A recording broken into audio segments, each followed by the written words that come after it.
Movie की शुरुआत Costa Rica की एक जगह से होती है जहां एक हेलीकॉप्टर पहाड़ी पर जाकर उतरता है और एक अपाहिज इंसान को दिखाया जाता है जो खुद एक डॉक्टर है, जो अपने खून से बैट्स को अट्रैक्ट करते हुए दिखाया जाता है। और सीन शिफ्ट होता है 25 साल पहले ग्रीस के एक हॉस्पिटल में, जहां एक 10 साल के बच्चे माइकल मॉर्बियस को दिखाया जाता है, जो लुइस नाम के लड़के से मिलता है। माइकल उसे माइलो कहकर बुलाता है। वो दोनों अपनी ब्लड की बीमारी और सामान्य होने की इच्छा का सामना कर रहे होते हैं। एक बार जब अचानक माइलो की ब्लड चेंज करने की मशीन खराब हो जाती है तो माइकल उसकी मशीन को एक स्प्रिंग की हेल्प से ठीक कर देता है और माइकल माइलो को बचा लेता है। माइकल की यह काबिलियत देखकर हॉस्पिटल के डायरेक्टर निकोलस माइकल को न्यूयॉर्क के मेडिकल स्कूल में एडमिशन करा देते हैं और निकोलस माइकल को माइलो का ध्यान रखने के लिए प्रॉमिस करते हैं।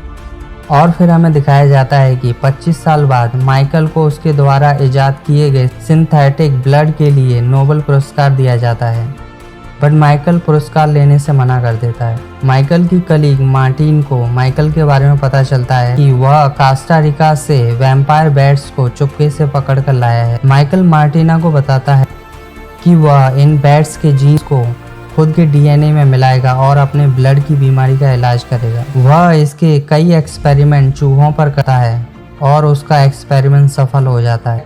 माइकल अपने एक्सपेरिमेंट के बारे में निकोलस और माइलो को बताता है। माइकल माइलो को बताता है कि उसे एक्सपेरिमेंट करने के लिए काफ़ी पैसों की ज़रूरत होगी और यह एक्सपेरिमेंट इलीगल है, तो उसे यह एक्सपेरिमेंट कहीं दूर समंदर में जाके किसी शिप पर करना होगा। माइलो इसके लिए मान जाता है और वह एक्सपेरिमेंट के लिए पैसों का इंतज़ाम कर देता है, क्योंकि उसे भी अपनी ब्लड की बीमारी का इलाज चाहिए होता है। और माइकल इस एक्सपेरिमेंट को खुद पर करता है और वह एक वैम्पायर में बदल जाता है और शिप पर मौजूद सभी गार्ड्स को मार देता है और उनका खून पी जाता है। और एक बार जब उसकी खून की भूख शांत हो जाती है तो वह अपने होश में आ जाता है। माइकल सीसीटीवी फुटेज में खुद का वह रूप देखकर गिल्ट फील करता है और वहां से जाने से पहले सभी सीसीटीवी फुटेज को डिलीट कर देता है और वह समंदर में कूद कर वहाँ से निकल जाता है। माइकल न्यूयॉर्क लौटता है। वह अपनी लैब में पहुँचता है और वह सिंथेटिक ब्लड को पीता है। वह अपने अंदर बदलाव महसूस करता है। उसे पता चलता है कि उसमें super human strength, speed, reflexes and echolocation की पावर है। उसे पता चलता है कि सिंथेटिक ब्लड उसे 6 घंटे के लिए स्टेबल रख पाता है, बट धीरे धीरे इसका ड्यूरेशन कम होता जा रहा है। माइलो को पता चलता है कि माइकल ने अपनी बीमारी का इलाज खोज लिया है, बट माइकल उसे बताता है कि यह इलाज नहीं, श्राप है। बट माइलो फिर भी उसे पाना चाहता है। वह एक अपाहिज की ज़िंदगी नहीं जीना चाहता है, बट फिर भी माइकल माइलो का इलाज नहीं करता है और माइलो गुस्सा होकर चला जाता है। इधर एजेंट शिप पर हुए हादसे का इन्वेस्टिगेशन कर रहे होते हैं। हॉस्पिटल में एडमिट मार्टिन की जांच के दौरान माइकल वहां पर एक मृत नर्स को देखता है और इसके लिए खुद को जिम्मेदार समझता है। माइकल अपने सिंथेटिक ब्लड को लेकर वहां से निकलने की कोशिश करता है, बट एजेंट्स उस पर डाउट करते हैं और उससे पूछताछ के लिए रोकते हैं। बट माइकल उनसे बचकर निकलने की कोशिश करता है, बट फिर भी वह पकड़ा जाता है और माइकल जेल में होता है और वहाँ पर उससे मिलने माइलो आता है।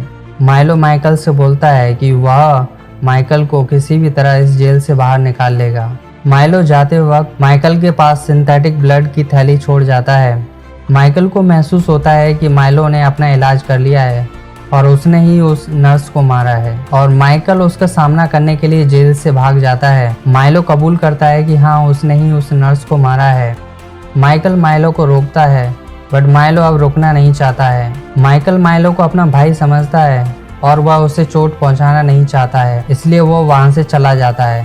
माइकल चुपके से मार्टिन से मिलता है और माइलो को रोकने के लिए उसकी मदद मांगता है। माइकल मार्टिन को लैब से कुछ सामान लाने के लिए बोलता है जिसकी उसे ज़रूरत है।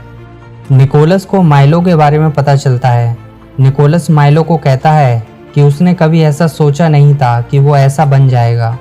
निकोलस माइलो के ठीक होने में मदद करना चाहता है, बट वह निकोलस की नहीं सुनता और उसे जख्मी करके चला जाता है। इधर माइकल माइलो को रोकने के लिए एंटीबॉडीज सीरम तैयार कर रहा होता है। वह 2 सीरम तैयार करता है, एक माइलो के लिए और एक खुद के लिए। मार्टिन माइकल से पूछती है कि उसने दूसरा सीरम क्यों बनाया है। माइकल उसे बताता है कि अगर वह भी खुद पर काबू नहीं कर पाया और इंसानों का खून पीने लगा तो वह यह कभी बर्दाश्त नहीं करेगा और वह खुद को इस पॉइजन से मार देगा। माइकल को निकोलस के बारे में पता चलता है कि माइलो ने निकोलस को जख्मी कर दिया है और निकोलस मरने की हालत में है। माइकल निकोलस के पास पहुंचता है। निकोलस माइकल को बोलता है कि उसे माइलो को रोकना होगा। इधर माइकल को अपने पावर से पता चलता है कि माइलो मार्टिन के पास है और उसने उसे भी जख्मी कर दिया है। मार्टिन माइकल को पुकारती है और माइकल जल्दी से मार्टिन के पास पहुंच जाता है। माइकल मार्टिन के पास पहुंच जाता है बट वह बहुत जख्मी होती है। वह उसे बोलती है कि उसे माइलो को रोकना होगा और वह अपनी बॉडी का ब्लड माइकल को देती है, जिससे माइकल और भी ताकतवर हो जाता है। और फिर माइकल और माइलो के बीच बहुत ही जबरदस्त फाइट होती है। वह एक दूसरे से बहुत जबरदस्त फाइट करते हैं। माइलो माइकल को काफी जख्मी कर देता है और माइलो माइकल को बहुत बुरी तरह से मारता है। बट माइकल अपने पावर की हेल्प से वैम्पायर बैट्स को बुलाता है और माइलो पर हमला करता है और उसके शरीर में उस एंटीबॉडी सीरम को इंजेक्ट कर देता है, जिससे माइलो मर जाता है और मूवी यहीं ख़त्म हो जाती है। इसके बाद हमें कुछ पोस्ट क्रेडिट सीन दिखाए जाते हैं, जिसमें दिखाया जाता है कि स्पाइडरमैन यूनिवर्स का वल्चर मॉर्बियस के यूनिवर्स में आ जाता है और दूसरे पोस्ट क्रेडिट सीन में दिखाया जाता है कि वल्चर मॉर्बियस को अपने साथ मिलाना चाहता है, जिससे कि वह स्पाइडरमैन को ख़त्म कर सके। तो आपको यह मूवी कैसी लगी हमें कमेंट में ज़रूर बताएं। तो मिलते हैं नेक्स्ट मूवी की एक्सप्लेनेशन के साथ। So thank you and peace out.